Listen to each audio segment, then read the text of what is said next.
ಹಿರಿಯರಿಗೆ ಸ್ನೇಹಿತರಿಗೆ ನನ್ನ ನಮಸ್ಕಾರಗಳು. ನನ್ನ ಹೆಸರು ಸಿಂಚನ. ನಾನು 1ನೇ ತರಗತಿಯಲ್ಲಿ ಓದುತ್ತಿದ್ದೇನೆ. ಇಂದು ನಾನು ನಮ್ಮ ಹೆಮ್ಮೆಯ ಕನ್ನಡ ರಾಜ್ಯೋತ್ಸವ ಕುರಿತು ಒಂದೆರಡು ಮಾತನಾಡಲು ಬಯಸುತ್ತೇನೆ. ಈ ವರ್ಷ ನಾವು 66ನೇ ಕನ್ನಡ ರಾಜ್ಯೋತ್ಸವವನ್ನು ಆಚರಿಸುತ್ತಿದ್ದೇವೆ. ಈ ಕನ್ನಡ ರಾಜ್ಯೋತ್ಸವವನ್ನು ಕರ್ನಾಟಕದಲ್ಲಿರುವ ಬಹುತೇಕ ಹಿಂದೂಗಳು, ಮುಸ್ಲಿಮರು ಮತ್ತು ಕ್ರಿಶ್ಚಿಯನ್ನರು ಧರ್ಮ ಭೇದವಿಲ್ಲದೆ ಆಚರಿಸುತ್ತಾರೆ.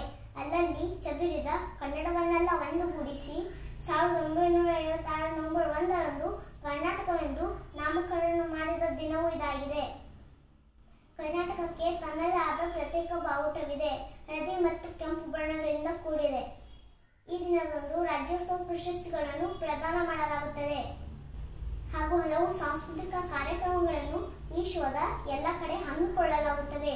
ಎಲ್ಲಾದರೂ ಎಂತಾದರೂ ಎಂದೆಂದಿಗೂ ನೀ ಕನ್ನಡವಾಗಿರು. ಕನ್ನಡವೇ ಸತ್ಯ, ಕನ್ನಡವೇ ನಿತ್ಯ. ಕನ್ನಡ ಗೋವಿನ ಓ ಮುದ್ದಿನ ಕರು.